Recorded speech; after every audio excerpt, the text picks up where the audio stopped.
ਸਵਾਗਤ। ਮੈਂ ਹਰਜਿੰਦਰ ਸਿੰਘ ਰੰਧਾਵਾ, ਤੁਸੀਂ ਦੇਖ ਰਹੇ ਹੋ ਪੰਜਾਬ ਟੈਲੀਵਿਜ਼ਨ ਔਰ ਮੇਰੇ ਨਾਲ ਨੇ ਬਹੁਤ ਹੀ ਸੀਨੀਅਰ ਜਰਨਲਿਸਟ ਸਰਦਾਰ ਹਮੀਤ ਸਿੰਘ। ਸਰਦਾਰ ਸਾਹਿਬ ਜੀ ਆਇਆ। ਜੀ ਸ਼ੁਕਰੀਆ ਅਰਮਾਨ ਜੀ। ਸਰਦਾਰ ਸਾਹਿਬ, ਕੱਲ ਤੁਹਾਡੀਆਂ ਟਿੱਪਣੀਆਂ ਨੇ ਕਾਫੀ ਚਰਚਾ ਖੱਟੀ। ਮੈਂ ਤੁਹਾਡੇ ਤੋਂ ਇਹ ਜਾਣਨਾ ਚਾਹੁੰਦਾ ਹੈ ਮੁੱਢਲੇ ਦੌਰ ਦੇ ਵਿੱਚ, ਹਾਲਾਂਕਿ ਅਸੀਂ ਤਿੰਨ ਹੋਰ ਅਹਿਮ ਮਾਮਲੇ ਵੀ ਲੈਣੇ ਨੇ, ਲੇਕਿਨ ਸਭ ਤੋਂ ਪਹਿਲਾਂ ਕੱਲ ਸਵੇਰੇ ਭਾਰਤ ਕੁਝ MOU ਦੀ ਹੋਰ ਸੁਣੀ ਦੀ ਸੀ, ਲੇਕਿਨ ਦੁਪਹਿਰੇ ਜੇ ਉਹ ਦਸਤਖਤ ਕਿਸੇ ਹੋਰ ਦਸਤਾਵੇਜ਼ ਤੇ ਹੋਏ ਤੇ ਸ਼ਾਮ ਪੈਂਦੇ ਪੈਂਦੇ ਪਹਿਲੀਆਂ ਚਿੱਠੀਆਂ ਜਾਂ ਪਹਿਲੇ ਦਸਤਾਵੇਜ਼ ਫਰਜ਼ੀ ਕਰਾਰ ਦਿੱਤੇ ਗਏ। ਜਿਹੜੇ ਬਾਹਰ ਆਏ ਉਹ ਆਏ ਕਿੱਦਾਂ, ਕਿੰਨੇ ਭੇਜੇ, ਕਿਉਂ ਆਏ, ਤੇ ਅਖੀਰ ਤੱਕ ਯੂ ਟਰਨ ਲੈਂਦੇ ਲੈਂਦੇ ਆਪਾਂ ਨਜ਼ਰ ਆਏ। ਕੀ ਕਹਿੰਦੇ ਹੋ ਸਰ? ਅਸਲ ਚ ਤਾਂ ਪਹਿਲੇ ਜਿਹੜੇ ਡਾਕੂਮੈਂਟ ਸੀ ਉਹ ਵੀ ਜਿਵੇਂ ਆਪਾਂ ਕਹਿੰਦੇ ਨਾ ਹਾਰਸਸ ਮਾਊਥ ਤੋਂ ਹੀ ਆਏ ਸੀ। ਜਿਹੜੇ ਬੰਦੇ ਡਿਸੀਜਨ ਮੇਕਰ ਸੀ, ਫੈਸਲਾ ਕਰਨ ਵਾਲੇ, ਉਹਨਾਂ ਤੋਂ ਹੀ ਪਰਚਾ ਅੱਗੇ ਲੀਕ ਹੋਇਆ ਤੇ ਅੱਗੇ ਚੱਲਿਆ। ਉਹਦੇ ਕੋਈ ਕੋਈ ਕਮੀ ਸੀ, ਬਸ ਨੀਚੇ ਡੇਟ ਪਾਉਣੀ ਸੀ, MOU ਕਿਹੜੀ ਡੇਟ ਨੂੰ ਹੋਣਾ। ਨੀਚੇ ਤੁਸੀਂ ਦੇਖਿਆ ਹੋਵੇ ਮਹੀਨਾ ਚੌਥਾ ਪਿਆ ਹੋਇਆ ਸੀ, 2022 ਪਿਆ ਹੋਇਆ ਸੀ, ਤੇ ਪਹਿਲੀ ਡੇਟ ਮਤਲਬ ਪਾਉਣੀ ਸੀ।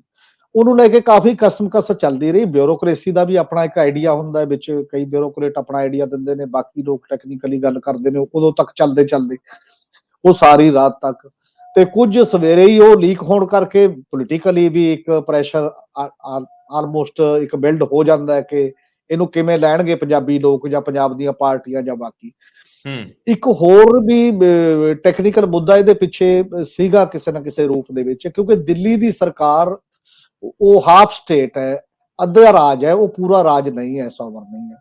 ਪਿਛਲੇ ਦਿਨਾਂ ਦੇ ਵਿੱਚ, ਪਿਛਲੇ ਸਾਲ ਹੀ, ਬਲਕਿ ਪਿਛਲੇ ਦਿਨਾਂ ਨਹੀਂ, ਪਿਛਲੇ 1.5 ਸਾਲ ਹੋਇਆ, ਪਾਰਲੀਮੈਂਟ ਨੇ ਇੱਕ ਐਕਟ ਹੀ ਬਣਾਤਾ ਕਿ ਰੀਅਲ ਗਵਰਨਮੈਂਟ ਕੀ ਹੈ। ਜਦੋਂ ਬਾਰ-ਬਾਰ ਸੁਪਰੀਮ ਕੋਰਟ ਜਾਂਦੇ ਸੀ ਕਿ ਰੀਅਲ ਇਲੈਕਟਡ ਗਵਰਨਮੈਂਟ ਹੈ ਦਿੱਲੀ ਦੀ ਜਾਂ LG ਲੈਫਟੀਨੈਂਟ ਗਵਰਨਰ ਹੈ, ਤਾਂ ਉਹ ਐਕਟ ਇਹ ਕਹਿੰਦਾ ਕਿ ਲੈਫਟੀਨੈਂਟ ਗਵਰਨਰ ਰੀਅਲ ਗਵਰਨਮੈਂਟ ਹੈ ਦਿੱਲੀ ਦੀ, ਇਲੈਕਟਡ ਗਵਰਨਮੈਂਟ ਨਹੀਂ ਹੈ।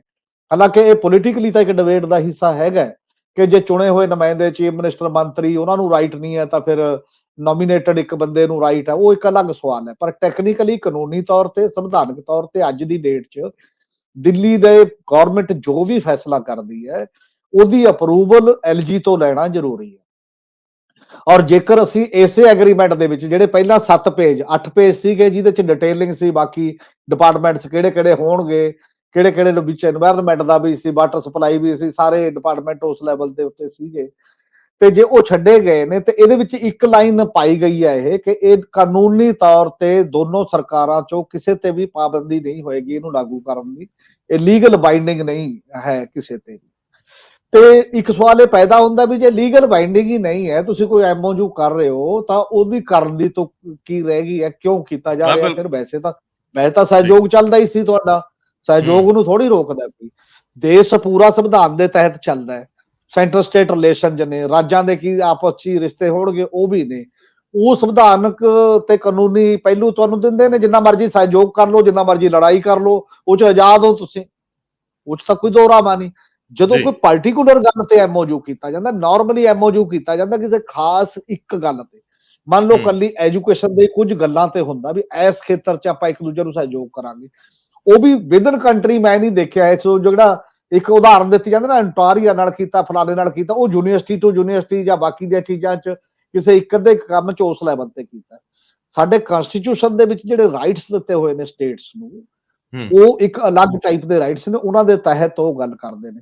ਇੱਕ ਗੱਲ ਇਹਦੇ ਚ ਉਹ ਵੀ ਆਈ ਸੀ ਜਿਹੜੀ ਕੱਲ ਆਪਾਂ ਡਿਸਕਸ ਵੀ ਕੀਤੀ ਕਿ ਇਹਦੇ ਚ ਜਿਹੜੀ ਓਥ ਲਈ ਹੈ ਉਹ ਵੀ ਕਿਤੇ ਨਾ ਕਿਤੇ ਲੱਗਦਾ ਕਿ ਲੋਕੇ ਪੁੱਛਦੇ ਨੇ ਕਿ ਜਿਹੜੀ ਤੁਸੀਂ ਇਹ ਸਹੁ ਚੁੱਕੀ ਹੈ as a chief minister, as a minister, ਕਿ ਮੈਂ ਇਹ ਕਿਸੇ ਨੂੰ ਦੱਸਾਂਗਾ ਨਹੀਂ ਮੇਰੇ ਡਿਪਾਰਟਮੈਂਟ ਦੀਆਂ ਜਿਹੜੀਆਂ ਗਤੀਵਿਧੀਆਂ ਨੇ, ਕੋਈ ਵੀ ਗੱਲ ਹੈ, ਜਿੰਨਾ ਚਿਰ ਮੈਨੂੰ ਇਹ ਲੱਗੇ ਕਿ ਸਟੇਟ ਦੇ ਇੰਟਰਸਟ ਚ ਹੈ ਜਾਂ ਸਟੇਟ ਲਈ ਇਹੋ ਜਿਹਾ ਕਰਨਾ ਜ਼ਰੂਰੀ ਹੋ ਗਿਆ ਮੇਰੇ ਲਈ, ਮੈਂ ਪਾਬੰਦ ਹੋ ਗਿਆ, ਕਿਸੇ ਕੋਰਟ ਨੇ ਕਹਿਤਾ, ਕਿਸੇ ਹੋਰ ਨੇ ਕਹਿਤਾ, ਨਹੀਂ ਦੱਸੂਗਾ। ਉਸ ਦਾ ਸਵਾਲ ਵੀ ਹੈ। ਦੂਜਾ ਸਵਾਲ ਇਹ ਵੀ ਹੈ ਕਿ ਜਿਹੜਾ LG ਦਾ ਟੈਕਨੀਕਲ ਮੁੱਦਾ ਕਾਫੀ ਸੀਰੀਅਸ ਦਿੱਲੀ ਦਾ ਮੁੱਦਾ ਹੈ, ਤੇ ਇਸੇ ਕਰਕੇ ਸਵਾਲ ਵੀ ਇਹਦੇ ਵਿੱਚ ਆਉਂਦਾ ਕਿ ਇਹਦੇ ਚ ਉਸ ਤੋਂ ਬਾਅਦ ਜਿਹੜੇ ਰਿਐਕਸ਼ਨ ਆਏ ਨੇ, ਰਿਐਕਸ਼ਨ ਦੇ ਤੌਰ ਤੇ ਤਾਂ ਇਹ ਹੈ ਵੀ ਅਸੀਂ ਪੰਜਾਬ ਤੋਂ ਵੀ ਸਿੱਖਾਂਗੇ, ਦਿੱਲੀ ਨੂੰ ਵੈਸੇ ਕਹਿੰਦੇ ਨੇ ਭਗਵੰਤ ਮਾਨ ਜੀ ਤਾਂ ਇਹ ਕਹਿੰਦੇ ਨੇ ਅਸੀਂ ਉਹਨਾਂ ਤੋਂ ਵੀ ਸਿੱਖਾਂਗੇ ਤੇ ਉਹਨਾਂ ਨੂੰ ਵੀ ਸਿਖਾਵਾਂਗੇ ਖੇਤੀਬਾੜੀ ਦਾ ਮਾਮਲਾ। ਹੁਣ ਦਿੱਲੀ 'ਚ ਖੇਤੀ ਤਾਂ ਖੈਰ ਕਿੱਥੇ ਕਰਨੀ ਹੈ, ਕਿੰਨੀ ਕਰਨੀ ਹੈ, ਕਿਹਨੇ ਕਰਨੀ, ਉਹ ਅਲੱਗ ਸਵਾਲ ਹੈ। ਪਰ ਜੀ ਜਿਹੜਾ ਕੇਜਰੀਵਾਲ ਉਹਨਾਂ ਦਾ ਰਿਐਕਸ਼ਨ ਹੈ ਕਾਫੀ ਮਹੱਤਵਪੂਰਨ ਹੈ। ਕੇਜਰੀਵਾਲ ਕਹਿ ਰਹੇ ਨੇ ਕਿ ਦਿੱਲੀ ਦੇ ਮੁਹੱਲਾ ਕਲੀਨਿਕ ਤੇ ਐਜੂਕੇਸ਼ਨ ਲਈ ਕਿਸੇ ਵੀ ਹੋਰ ਸਰਕਾਰ ਨਾਲ ਵੀ ਕਰਨ ਲਈ, ਉਹਨਾਂ ਨੂੰ ਸਿਖਾਉਣ ਲਈ ਅਸੀਂ ਤਿਆਰ ਹਾਂ। ਇਹਦਾ ਮਤਲਬ ਮਾਸਟਰ ਜੀ ਕੌਣ ਨੇ, ਪ੍ਰਿੰਸੀਪਲ ਕੌਣ ਹੈ ਜਿਹੜਾ ਹਾਂ ਸਿਖਾ ਰਿਹਾ। ਇਸ ਬਿਆਨ ਚੋਂ ਇਹ ਨਜ਼ਰ ਆ ਰਿਹਾ ਕਿ ਵਨ ਵੇ ਟ੍ਰੈਫਿਕ ਹੈ, ਟੂ ਵੇ ਨਹੀਂ ਹੋਏਗੀ। ਜਿਹੜੀ ਤੁਹਾਡੀ ਸ਼ਬਦਾਵਲੀ ਹੁੰਦੀ ਹੈ ਜਾਂ ਤੁਹਾਡਾ ਸੋਚਣ ਦਾ ਨਜ਼ਰੀਆ ਹੁੰਦਾ ਹੈ, ਉਸੇ ਕਰਕੇ ਪੰਜਾਬ ਦੇ ਲੋਕ ਇਤਰਾਜ਼ ਕਰਦੇ ਨੇ ਨਾ। ਹੋਰ ਕੀ ਇਤਰਾਜ਼ ਹੁੰਦਾ ਜੇ ਬਰਾਬਰੀ, ਬਲਕਿ ਬਰਾਬਰੀ ਹੋ ਹੀ ਨਹੀਂ ਸਕਦੀ। ਦਿੱਲੀ ਹਾਫ ਸਟੇਟ ਤੇ ਇੱਕ ਫੁੱਲ ਸਟੇਟ ਦਾ ਇੱਕ ਅਲੱਗ ਲੈਵਲ ਹੁੰਦਾ ਹੈ। ਇੱਥੇ ਦੇ ਚੀਫ ਮਿਨਿਸਟਰ ਦਾ ਅਲੱਗ ਤਾਕਤ ਹੈ, ਅਲੱਗ ਟਾਈਪ ਦਾ ਇੱਕ ਔਰਾ ਹੋਣਾ ਚਾਹੀਦਾ ਪੰਜਾਬ ਦਾ। ਤੇ ਉੱਥੇ ਇੱਕ ਤੁਸੀਂ ਵੱਡੀ ਮਿਊਨਿਸਪਲ ਕਾਰਪੋਰੇਸ਼ਨ, ਦਿੱਲੀ ਦੀਆਂ ਕਾਰਪੋਰੇਸ਼ਨਾਂ ਤੋੜ ਕੇ ਇੱਕ ਵੱਡੀ ਬਣਾ ਦਿਓ, ਉਹਦਾ ਇੱਕ ਮੇਅਰ ਲਾ ਦਿਓ, ਮਤਲਬ ਉਹ ਚੀਫ ਮਿਨਿਸਟਰ ਹੈ, ਸਮਝ ਲਓ। ਜੀ ਉਸ ਗੱਲ ਨੂੰ ਵੀ ਧਿਆਨ ਦੇ ਵਿੱਚ ਇੱਕ ਰੱਖਣ ਦੀ ਲੋੜ ਸੀ। ਇਹਨੂੰ ਹੁਣ ਇਹ ਕਹਿ ਕੇ ਵਿਰੋਧੀਆਂ ਨੇ ਮਾੜਾ ਕੀਤਾ, ਉਹਨਾਂ ਨੂੰ ਹਰਾਤਾ, ਠੀਕ ਹੈ ਗੱਲ। ਪਰ ਤੁਹਾਨੂੰ ਵੀ ਤਾਂ ਲੋਕ ਸਵਾਲ ਕਰਨਗੇ, ਉਹਨਾਂ ਸਵਾਲਾਂ ਦਾ ਇੱਕ ਵਾਜਬ ਜਵਾਬ ਚਾਹੀਦਾ, ਜਿਹੜਾ ਲੋਕਾਂ ਨੂੰ ਇਹ ਨਜ਼ਰ ਆਉਂਦਾ ਹੋਵੇ ਕਿ ਹਾਂ ਇਹ ਗੱਲ ਜਾਇਜ਼ ਹੈ ਔਰ ਇਹ ਗੱਲ ਲੌਜੀਕਲ ਹੈ, ਇਹ ਗੱਲ ਦੇ ਪਿੱਛੇ ਅੰਕੜੇ ਔਰ ਤੱਥ ਨੇ। ਔਰ ਇੰਨੀ ਜਲਦਬਾਜ਼ੀ ਪਤਾ ਨਹੀਂ ਕਿਉਂ ਕਰਦੇ ਨੇ। ਮੈਨੂੰ ਤਾਂ ਲੱਗਦਾ ਹੈ ਬਹੁਤੀ ਜਲਦਬਾਜ਼ੀ 'ਚ ਨਾ ਐਕਸੀਡੈਂਟ ਦੇ ਚਾਂਸ ਹਮੇਸ਼ਾ ਹੀ ਜ਼ਿਆਦਾ ਰਹਿੰਦੇ ਨੇ। ਹਰ ਕੰਮ ਤੇ ਜਲਦਬਾਜ਼ੀ ਹੈ, ਫਿਰ ਉਹ ਤੋਂ ਪਿੱਛੇ ਹਟਣਾ ਪੈਂਦਾ, ਫਿਰ ਜਲਦਬਾਜ਼ੀ, ਫਿਰ ਉਹ ਤੋਂ ਪਿੱਛੇ ਹਟਣਾ ਪੈਂਦਾ। ਸਾਲ ਜਿਵੇਂ ਇਹਨਾਂ ਨੂੰ ਅੰਦਰ ਕਿਸੇ ਦਾ ਡਰ ਹੁੰਦਾ, ਭਾਈ 5 ਸਾਲ ਲੋਕਾਂ ਨੇ ਤੁਹਾਨੂੰ ਫਤਵਾ ਦਿੱਤਾ, 5 ਸਾਲ ਚਲਾਓਗੇ, ਹੌਲੀ ਹੌਲੀ ਸੋਚ ਸਮਝ ਕੇ ਕਰਦੇ ਜਾਓ, ਸ਼ਾਇਦ ਠੀਕ ਨਿਸ਼ਾਨੇ ਤੇ ਪਹੁੰਚ ਜਾਓ ਕਿਸੇ ਨਾ। ਇਹ ਗੱਲ, ਜਿਹੜੀ ਗੱਲ ਤੁਸੀਂ ਕਹਿ ਰਹੇ ਹੋ, ਇਹ ਕੱਲ ਕੇਜਰੀਵਾਲ ਨੇ ਵੀ ਕੀਤੀ, ਜਦੋਂ ਭਗਵੰਤ ਮਾਨ ਨੇ ਕਿਹਾ ਕਿ ਮੈਂ ਜਾ ਰਿਹਾ ਅੱਜ ਤੇ ਅਸੀਂ ਕੱਲ ਤੋਂ ਸ਼ੁਰੂ ਕਰ ਰਹੇ ਹਾਂ, ਤੇ ਉਹਨਾਂ ਨੇ ਕਿਹਾ ਨਹੀਂ ਭਾਈ, ਸਾਨੂੰ ਲੋਕਾਂ ਨੇ 5 ਸਾਲ ਦਾ ਮੌਕਾ ਦਿੱਤਾ ਹੈ। ਤੇ ਫਿਰ ਉਹ ਦਰੁਸਤ ਕਰਨਾ ਪਿਆ ਭਗਵੰਤ ਮਾਨ ਨੂੰ ਕਿ ਨਹੀਂ, ਅਸੀਂ ਸ਼ੁਰੂਆਤ ਕੱਲ ਤੋਂ ਕਰਾਂਗੇ। ਸੋ ਮੈਨੂੰ ਇੰਝ ਲੱਗਦਾ ਕਿ ਉਹ ਪਾਤਰ ਸਾਹਿਬ ਦੇ ਸ਼ਬਦ ਹੈਗੇ ਆ ਨਾ ਕਿ ਗੱਡੀ ਚੜ੍ਹਨ ਦੀ ਕਾਹਲ ਬੜੀ ਸੀ, ਕਈ ਕੁਝ ਰਹਿ ਗਿਆ ਪਿੱਛੇ। ਪਰ ਨਾਲ ਦੀ ਨਾਲ ਇੱਕ ਦੂਜਾ ਪਹਿਲੂ ਵੀ ਖੜਾ ਹੋ ਜਾਂਦਾ ਹੈ ਕਿ ਤੁਸੀਂ ਆਪਣੇ ਮਾਡਲ ਨੂੰ ਦੂਜੇ ਸੂਬਿਆਂ ਨੂੰ ਵੀ ਦਿਖਾਉਣਾ ਹੈ। ਦੇਖੋ, ਅਸੀਂ ਪੰਜਾਬ ਨੂੰ ਦੇ ਰਹੇ ਹਾਂ, ਅਸੀਂ ਹੁਣ ਹਿਮਾਚਲ ਨੂੰ ਵੀ ਦਿਆਂਗੇ, ਗੁਜਰਾਤ ਨੂੰ ਵੀ ਦਿਆਂਗੇ, ਹਰਿਆਣੇ ਤੱਕ ਵੀ ਆਵਾਂਗੇ। ਸੋ ਕੇਜਰੀਵਾਲ ਸਾਹਿਬ ਦੀ ਜਿਹੜੀ ਸੁਪਰਮੇਸੀ ਹੈ ਉਹਦੇ ਚੋਂ, ਹਾਂ, ਜੇ ਇਹਦਾ ਪੰਜਾਬ ਨੂੰ ਕੋਈ ਫਾਇਦਾ ਹੁੰਦਾ ਹੋਵੇ ਤੇ ਕਿਸੇ ਨੂੰ ਕੋਈ ਇਤਰਾਜ਼ ਨਹੀਂ। ਪਰ ਜਿਹੜੀ ਇੱਕ ਆਲੋਚਨਾ ਹੈ ਦਲੀਲ ਤੇ ਤਰਕ ਤੇ, ਉਹਨੂੰ ਪਿਛਲਿਆਂ ਨੇ ਸਵੀਕਾਰ ਨਹੀਂ ਕੀਤਾ। ਸੁਖਬੀਰ ਸਿੰਘ ਬਾਦਲ ਹੁਣ ਤੱਕ ਰਾਹ ਰਸਤੇ ਲੱਭਦੇ ਫਿਰਦੇ ਆ ਵੀ ਮੈਂ ਕਿਸੇ ਤਰੀਕੇ ਨਾਲ ਮੁੜ ਕੇ ਘੋੜੀ ਚੜ ਜਾ। ਲੋਕਾਂ ਦੀ ਔਰ ਖਾਸ ਤੌਰ ਤੇ ਕ੍ਰਿਟਿਕਸ ਦੀ ਨਜ਼ਰਅੰਦਾਜ਼ੀ ਜਿਹੜੀ ਆ ਉਹ ਮਹਿੰਗੀ ਪੈਂਦੀ ਹੁੰਦੀ ਹੈ ਅੱਗੇ ਜਾ ਕੇ। ਸਰਕਾਰਾਂ ਨੂੰ ਇਹ ਸਮਝ ਲੈਣਾ ਚਾਹੀਦਾ ਕਿ ਜੇ ਤੁਹਾਡੀ ਅਫਸਰਸ਼ਾਹੀ ਉਹ ਡਾਕੂਮੈਂਟ, ਉਹ ਦਸਤਾਵੇਜ਼ ਹੌਲੀ ਜਿਹੀ ਬਾਹਰ ਕੱਢਦੀ ਹੈ ਕਿ ਇਹ ਤੇ ਬਹਿਸ ਛਿੜ ਜੇ ਤਾਂ ਕਿ ਘੱਟੋ ਘੱਟ ਕੋਈ ਗਲਤੀ ਨਾ ਹੋਵੇ। ਸੋ ਮੈਨੂੰ ਇੰਝ ਲੱਗਦਾ ਹੈ ਕਿ ਇਹ ਇੱਕ ਸ਼ੁਭ ਸ਼ਗਨ ਵੀ ਆ ਕਿ ਆਲੋਚਨਾ ਹੋ ਰਹੀ ਆ, ਆਲੋਚਨਾ ਹੋਣੀ ਬਣਦੀ ਆ। 92 ਸੀਟਾਂ ਨਾਲ ਆਏ ਲੋਕ ਜੇ ਡਿਕਟੇਟਰ ਬਣ ਜਾਂਦੇ ਆ ਤਾਂ ਮੇਰੇ ਖਿਆਲ ਸਟੇਟ ਲਈ ਖਤਰਨਾਕ ਹੋ ਸਕਦਾ। ਹਾਲਾਂਕਿ ਨਵੇਂ ਨੇ, ਕੁਝ ਨਵਾਂ ਕਰਨ ਇਹਦੀ ਉਮੀਦ ਕਰਦੇ ਆ। ਪਰ ਮੈਨੂੰ ਸਰਦਾਰ ਸਾਹਿਬ ਹੁਣ ਇਸ ਤੇ ਵੀ ਟਿੱਪਣੀ ਦਿਓ ਵੀ ਜਿਹੜੇ ਕੋਈ ਲਗਭਗ 140 ਸਾਲ ਪੁਰਾਣੇ ਹੋਣ ਵਾਲੇ ਆ ਕਾਂਗਰਸੀ, ਉਹ ਤਾਂ ਹੁਣ ਆਪਣੀ ਸਰਵਾਈਵਲ ਲਈ ਰਾਹ ਲੱਭਦੇ ਫਿਰਦੇ ਆ। ਜਿਹਨੂੰ ਵੀ ਚੁਣਦੇ ਆ ਉਹ ਅਖੀਰ 'ਚ ਭੱਜ ਜਾਂਦਾ, ਬਾਹਾਂ ਖੜੀਆਂ ਕਰ ਜਾਂਦਾ, ਨਾ ਕਰ ਜਾਂਦਾ। ਸੱਜਰਾ ਕਿੱਸਾ ਪ੍ਰਸ਼ਾਂਤ ਕਿਸ਼ੋਰ ਦਾ, ਫਾਰਮੈਲਿਟੀਜ਼ ਪੂਰੀਆਂ ਹੋਈਆਂ ਦਿਸਦੀਆਂ ਸੀ, ਸਭ ਰਸਮਾਂ ਹੋ ਗਈਆਂ, ਸਬ ਕਮੇਟੀਆਂ ਦੀਆਂ ਰਿਪੋਰਟਾਂ ਆ ਗਈਆਂ, ਸਿਰਫ ਇੱਕ ਐਲਾਨ ਹੋਣਾ ਸੀ, ਇੱਕ ਰਸਮ ਬਾਕੀ ਸੀ। ਸਭ ਧਰਿਆ ਧਰਾਇਆ ਰਹਿ ਗਿਆ। ਸੂਰਜੇਵਾਲਾ ਸਾਹਿਬ ਨੂੰ ਕਹਿਣਾ ਪੈ ਗਿਆ ਕਿ ਉਹਨਾਂ ਦਾ ਧੰਨਵਾਦ, ਉਹਨਾਂ ਨੇ ਆਪਣੀਆਂ ਸਿਫਾਰਸ਼ਾਂ ਦਿੱਤੀਆਂ ਪਰ ਉਹਨਾਂ ਨੇ ਸਾਨੂੰ ਮਨਾ ਕੀਤਾ ਹੈ। ਔਰ ਪ੍ਰਸ਼ਾਂਤ ਕਿਸ਼ੋਰ ਦਾ ਇਹ ਕਹਿਣਾ ਕਿ ਢਾਂਚਾਗਤ ਤਬਦੀਲੀਆਂ ਲਈ ਹੁਣ ਲੀਡਰਸ਼ਿਪ ਦੀ ਤੁਹਾਨੂੰ ਲੋੜ ਆ, ਨੀਤੀ ਘਾੜਿਆਂ ਦੀ ਲੋੜ ਬਾਅਦ ਚ ਪਊਗੀ, ਪਹਿਲਾਂ ਲੀਡਰਾਂ ਦੀ ਲੋੜ ਆ। ਲੇਕਿਨ ਪੰਜਾਬ ਦੇ ਵਿੱਚ ਵੀ ਸਰਗਰਮੀ ਇਸੇ ਸਮੇਂ ਸ਼ੁਰੂ ਹੋ ਗਈ। ਇਹਨੂੰ ਕਲੱਬ ਕਰ ਦਿਓ ਚੀਜ਼ਾਂ ਨੂੰ ਜੀ। ਔਰ ਕਾਂਗਰਸ ਦੀ ਸਰਵਾਈਵਲ, ਕਿਉਂਕਿ ਇੱਕ ਦੇਸ਼ ਦੇ ਵਿੱਚ ਵੀ ਬਹੁਤ ਅਹਿਮ ਵਿਰੋਧੀ ਧਿਰ ਦਰਕਾਰ ਹੈ, ਉਹਦੀ ਲੋੜ ਹੈ। ਕਿਵੇਂ ਸਾਰੇ ਨੂੰ ਕਿਵੇਂ ਦੇਖਦੇ ਹੋ? ਬਿਲਕੁਲ ਨਹੀਂ। ਇੱਕ ਐਜ ਏ ਪਾਰਟੀ, ਆਪਾਂ ਪਹਿਲਾਂ ਵੀ ਗੱਲ ਕੀਤੀ ਹੈ ਇੱਕ ਵਾਰ, ਇਹ ਪਾਰਟੀ ਦੇ ਤੌਰ ਤੇ ਤਾਂ ਇੱਕ ਢਾਂਚੇ ਦੀ ਲੋੜ ਪੈਂਦੀ ਹੈ, ਲੀਡਰਸ਼ਿਪ ਦੀ ਲੋੜ ਪੈਂਦੀ ਹੈ, ਪਾਲਿਸੀ ਦੀ ਲੋੜ ਪੈਂਦੀ ਹੈ। ਮਤਲਬ ਅਪਰੋਚ ਤੁਹਾਡਾ, ਦ੍ਰਿਸ਼ਟੀਕੋਣ ਕੀ ਹੈ, ਉਹਨੂੰ ਲਿਜਾਣ ਵਾਸਤੇ ਸਟਰਕਚਰ ਕੀ ਹੈ, ਲੀਡਰਸ਼ਿਪ ਕਾਬਲ ਕਿੰਨੀ ਹੈ। ਜਿਹੜਾ ਉਹ ਗਰੁੱਪ ਜਿਹੜਾ 23 ਹੈ, ਮਤਲਬ 23 ਲੀਡਰਸ਼ਿਪ ਜਿਹੜੀ ਇਹਨਾਂ ਦੇ ਵਿੱਚ ਵਰਕਿੰਗ ਕਮੇਟੀ ਮੈਂਬਰ, ਕੋਈ ਸਾਬਕਾ ਚੀਫ ਮਿਨਿਸਟਰ ਵੀ ਨੇ, ਵੱਖ-ਵੱਖ ਟਾਈਪ ਦੇ ਲੋਕ ਨੇ ਸਾਰੇ। ਉਹਨਾਂ ਦਾ ਜਿਹੜੇ ਚਿੱਠੀਆਂ ਨੇ, ਜੇ ਪਿਛਲੇ 2 ਸਾਲ ਤੋਂ 2.5 ਸਾਲ ਤੋਂ ਜਿਹੜਾ ਇੱਕ ਖਤੋ ਖਤਾਬਤ ਚੱਲ ਰਹੀ ਆ ਆਪਸ ਦੇ ਵਿੱਚ, ਜੀ। ਉਹਨਾਂ ਦੇ ਮੁੱਦੇ ਗਲਤ ਨਹੀਂ ਹੈ, ਕਿਸੇ ਦੀ ਨਾ ਬਣਦੀ ਹੋਵੇ, ਕਿਸੇ ਨਾ ਕਿਸੇ ਦੀ ਬਣਦੀ ਹੋਵੇ, ਉਹ ਇੱਕ ਅਲੱਗ ਸਵਾਲ ਹੈ।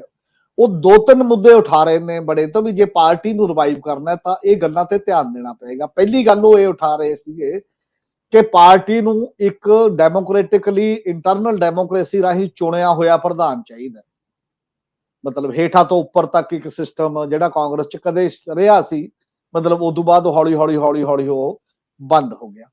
ਦੂਜਾ ਉਹ ਇਹ ਕਹਿ ਰਹੇ ਸੀ ਕਿ ਜਿਹੜੇ ਸਟੇਟਾਂ ਦੇ ਯੂਨਿਟ ਨੇ ਪਾਰਟੀ ਦੇ, ਉਹਨਾਂ ਸਟੇਟਾਂ ਦੇ ਯੂਨਿਟ ਨੂੰ ਇੱਕ ਹੱਦ ਤੱਕ ਆਟੋਨਮੀ ਚਾਹੀਦੀ ਹੈ ਵੀ ਆਪੋ ਆਪਣੀਆਂ ਸਟੇਟਾਂ ਦੇ ਅਕੋਰਡਿੰਗਲੀ ਫੈਸਲੇ ਲੈ ਸਕਣ ਤੇ ਉਸ ਤਰੀਕੇ ਦੇ ਨਾਲ ਚਲਾ ਸਕਣ ਸਾਰੇ ਜਿਹੜੇ ਮਾਮਲੇ ਨੇ। ਤੀਜਾ ਉਹ ਕਹਿ ਰਹੇ ਸੀ ਕਿ ਬੀਜੇਪੀ ਨਾਲ ਇੱਕ ਅਪਰੋਚ ਦੇ ਲੈਵਲ ਤੇ ਸਾਨੂੰ ਇੱਕ ਡਿਫਰੈਂਸ ਰੱਖ ਕੇ ਡਿਫਰੈਂਟ ਏਜੰਡਾ, ਡਿਫਰੈਂਟ ਪੋਲਿਟਿਕਸ ਕਰਨੀ ਪਏਗੀ, ਔਰ ਨਾਲ ਦੀ ਨਾਲ ਉਹ ਕਹਿੰਦੇ ਸਾਨੂੰ ਹੋਲ ਟਾਈਮਰ ਲੀਡਰਸ਼ਿਪ ਚਾਹੀਦੀ ਹੈ, ਪ੍ਰਧਾਨ ਹੋਲ ਟਾਈਮਰ ਚਾਹੀਦੇ ਨੇ। ਇਹ ਨਹੀਂ ਕਦੇ ਮੀਟਿੰਗ ਹੋਊਗੀ ਮੁੜ ਕੇ ਘਰੋਂ ਨਿਕਲੋ ਨਾ। ਜੇ ਮੋਦੀ ਨਾਲ ਚੱਲਣਾ ਹੈ ਜਾਂ ਬਾਕੀ ਦੇ ਨਾਲ ਮੜਕਣਾ ਹੈ ਆਪਸ ਦੇ ਵਿੱਚ, ਉਹ ਤਾਂ ਹੋਲ ਟਾਈਮਰ 24 ਘੰਟੇ ਸਿਆਸਤ ਕਰਦੇ ਨੇ, ਕਦੇ ਜਿੱਥੇ ਵੀ ਜਾਂਦੇ ਨੇ ਦਿਨ ਰਾਤ ਸਿਆਸੀ ਸੋਚਦੇ ਨੇ, ਸਿਆਸੀ ਅਮਲ ਕਰਦੇ ਨੇ। ਉਹਦੇ ਨਾਲ ਮੁਕਾਬਲਾ ਕਰਨ ਵਾਸਤੇ ਉਸ ਲੈਵਲ ਦੀ ਲੀਡਰਸ਼ਿਪ ਦੀ ਗੱਲ ਹੈ। ਔਰ ਜਿਹੜੀ ਗੱਲ ਆਪਾਂ ਕਰਦੇ ਹਾਂ ਮੈਨੇਜਮੈਂਟ ਦੀ, ਪ੍ਰਸ਼ਾਂਤ ਕਿਸ਼ੋਰ ਦੀ ਗੱਲ ਹੈ ਕਿ ਉਹ ਇੱਕ ਟੈਕਨੋਕ੍ਰੇਟ, ਆਪਾਂ ਉਹਨੂੰ ਕਹਿ ਸਕਦੇ ਹਾਂ ਪ੍ਰੋਫੈਸ਼ਨਲ ਪੇਸ਼ੇਵਰਾਨਾ ਇੱਕ ਮੈਨੇਜਰ ਹੈ ਚੋਣ ਮਸ਼ੀਨਰੀ ਦਾ, ਚੋਣਾਂ ਦੇ ਤੰਤਰ ਦਾ ਕਿਸੇ ਨਾ ਕਿਸੇ ਰੂਪ ਦੇ ਵਿੱਚ, ਬਿਨਾਂ ਪਾਰਟੀ ਮਸ਼ੀਨਰੀ। ਉਹਨੂੰ ਵੀ ਸ਼ਾਇਦ ਇਹ ਗੱਲ, ਇੰਟੈਲੀਜੈਂਟ ਆਦਮੀ ਹੈ, ਸ਼ੁਰੂ ਤੋਂ ਚੱਲਦਾ, ਉਹ ਵੀ ਹਾਰ ਨਹੀਂ ਮਹਿਸੂਸ ਕਰੂਗਾ ਨਾ ਕੱਲਾ। ਜੇ ਢਾਂਚਾ ਇੰਨਾ ਬਿਖਰਿਆ ਰਹੂ ਤਾਂ ਕੱਲਾ ਪ੍ਰਸਾਦ ਕਿਸ਼ੋਰ ਨੇ ਕੀ ਕਰ ਦੇਣਾ? ਚੁਟਕੀ ਨਹੀਂ ਹੈ ਉਹਦੇ ਕੋਲ ਕਿ ਚੁਟਕੀ ਮਾਰ ਕੇ ਉਹ ਕਹੂਗਾ ਵੀ ਆਪਾਂ ਇਹ ਚਲਾਤੀ ਜੀ ਪਾਰਟੀ ਐਡੀ ਵੱਡੀ। ਹਾਂ, ਇੱਕ ਗੱਲ ਇਹ ਵੀ ਕਿਹਾ ਜਾ ਰਿਹਾ ਕਿ ਉਹ ਇਹ ਕਹਿ ਰਿਹਾ ਸੀ ਪਾਰਟੀ ਦਾ ਰਿਵਾਈਵਲ ਕਿਵੇਂ ਹੋਣਾ, ਇਹਦਾ ਢਾਂਚਾ ਕਿਵੇਂ ਹੋਣਾ, ਉਹ ਵੀ ਮੈਂ ਤੈਅ ਕਰੂੰਗਾ ਜਾਂ ਤਾਂ ਮੈਨੂੰ ਦੇ ਦਿਓ। ਤੋਂ ਮਤਲਬ ਪਾਰਟੀ ਠੇਕੇ ਤੇ ਦੇ ਦਿਓ ਇੱਕ ਟਾਈਪ ਦਾ ਪੂਰੀ ਤਰ੍ਹਾਂ, ਤੁਹਾਡੇ ਪ੍ਰਧਾਨ ਦੀ ਵੀ ਨਹੀਂ ਚੱਲੂਗੀ, ਤੁਹਾਡੀ ਵੀ ਨਹੀਂ ਚੱਲੂਗੀ। ਔਰ ਇਹ ਗੱਲ ਵੀ ਸਾਹਮਣੇ ਆਈ ਹੈ ਕਿ ਉਹ ਪ੍ਰਿੰਕਾ ਗਾਂਧੀ ਨੂੰ ਲੀਡਰ ਲਾ ਕੇ ਮੂਹਰੇ, ਸ਼ਾਇਦ ਉਹਦੀ ਰਿਕਮੈਂਡੇਸ਼ਨ ਸੀ, ਕਾਂਗਰਸੀ ਲੀਡਰ ਹੀ ਕੋਈ ਕਹਿ ਰਿਹਾ ਕਿ ਉਹ ਚਾਹੁੰਦਾ ਸੀ ਕਿ ਇਸ ਤਰੀਕੇ ਦੇ ਨਾਲ ਇੱਕ ਸਿਸਟਮ ਚਲਾਇਆ ਜਾਏ। ਤੇ ਨਾਲ ਨਾਲ ਉਹ ਇਹ ਵੀ ਕਹਿੰਦਾ ਹੈ ਵੀ ਪੰਜਾਬੀਆਂ ਦੀ ਤਰ੍ਹਾਂ ਇਟਲੀ ਦੇ ਵਿੱਚ ਵੀ ਨਾ ਜਿਹੜੀ ਮੁੰਡੇ ਦੀ ਅਹਿਮੀਅਤ ਹੈ ਕੁੜੀਆਂ ਦੇ ਮੁਕਾਬਲੇ ਉਹ ਕਾਫੀ ਹੈ। ਸ਼ਾਇਦ ਸੋਨੀਆ ਗਾਂਧੀ ਉਹ ਨਹੀਂ ਪਿਛਲੇ ਲੰਮੇ ਸਮੇਂ ਤੋਂ ਡਿਮਾਂਡ ਵੀ ਰਹੀ, ਚਾਹੇ ਜੋ ਮਰਜ਼ੀ ਹੈ, ਵੀ ਉਹ ਪ੍ਰਵਾਨ ਨਹੀਂ ਕਰਦੀ ਰਹੀ ਕਿਸੇ ਨਾ ਕਿਸੇ ਰੂਪ ਚ, ਚਾਹੇ ਰਾਹੁਲ ਨੂੰ ਹੀ ਅਗਵਾਈ ਦੇਣ ਦੀ ਇੱਕ ਗੱਲ ਹੁੰਦੀ ਹੈ। ਇਹ ਵੀ ਇੱਕ ਮਤਲਬ ਸੋਸਾਇਟੀ ਦਾ, ਸੋਸ਼ਲ ਵੈਲਿਊਜ਼ ਦਾ ਵੀ ਅਸਰ ਪੈਂਦਾ ਹੈ ਉਹਨਾਂ ਸਾਰੀਆਂ ਗੱਲਾਂ ਤੇ, ਤੁਹਾਡੇ ਫੈਸਲਿਆਂ ਤੇ ਜਿਸ ਵੀ ਰੂਪ ਦੇ ਵਿੱਚ ਪੈਂਦਾ। ਹਾਂ, ਅਗਲੀ ਗੱਲ ਇਹ ਵੀ ਹੋ ਸਕਦੀ ਹੈ ਕਿ ਕਿਸੇ ਨੂੰ ਕੀ ਪਤਾ ਕਿ ਪ੍ਰਸ਼ਾਂਤ ਕਿਸ਼ੋਰ ਐਕਚੁਅਲੀ ਨੈਗੋਸ਼ੀਏਸ਼ਨ ਲਈ ਕਾਂਗਰਸ ਕੋਲ ਜਿਹੜੀ ਡੀਪ ਸਟੇਟ ਦੀ ਗੱਲ ਆਪਾਂ ਕਰਦੇ ਹਾਂ, ਜਿਹਦੇ ਤੇ ਹੁਣ ਉਹ ਕਾਬਜ ਲੋਕ ਨੇ, ਬਾਕੀ ਦੇ ਲੋਕ ਨੇ, ਭੇਜਿਆ ਹੋਵੇ ਤੁਸੀਂ ਉਸ ਤਰੀਕੇ ਨਾਲ ਚਲਾਓ। ਤੁਸੀਂ ਅੰਗੇਜ ਕਰ ਰਹੇ ਹੋ। ਪ੍ਰਸ਼ਾਂਤ ਕਿਸ਼ੋਰ ਦਾ ਕੱਦ ਤਾਂ ਤੁਹਾਡੇ ਕੋਲ ਨਾ ਜਾ ਕੇ ਵੱਡਾ ਹੋ ਗਿਆ, ਉਹ ਕਹਿੰਦਾ ਮੈਂ ਸਾਰਾ ਕੁਝ ਦੇਖ ਲਿਆ, ਮੈਂ ਚਲਾ ਸਕਦਾ ਸੀ, ਤੁਸੀਂ ਚੱਲਣ ਯੋਗ ਹੈ ਨਹੀਂ, ਤੁਸੀਂ ਪਹਿਲਾਂ ਆਪਣੇ ਆਪ ਨੂੰ ਸੁਧਾਰੋ, ਮੈਂ ਫੇਰ ਗੱਲ ਕਰੂੰਗਾ। ਪਾਰਟੀ ਦੀ ਉਦੋਂ ਵੀ ਜ਼ਿਆਦਾ ਬੇਇੱਜ਼ਤੀ ਹੋ ਗਈ ਇੱਕ ਟਾਈਪ ਦੀ, ਪਾਰਟੀ ਚ ਜਾਨ ਨਹੀਂ ਹੈ ਕਿਸੇ ਨਾ ਕਿਸੇ ਰੂਪ ਦੇ ਵਿੱਚ ਜਾ ਕੇ, ਮਤਲਬ ਇੰਨੀ ਇਮੈਚੁਰ ਤਰੀਕੇ ਦੀ, ਇੰਨੀ ਗੈਰ ਗੰਭੀਰ ਵਿਵਹਾਰ ਕੋਈ ਪਾਰਟੀ ਕਰਦੀ ਹੈ, ਓਪਨ ਅੰਗੇਜ ਕਰਦੀ ਹੈ ਕਿਸੇ ਇੱਕ ਵਿਅਕਤੀ ਨਾਲ।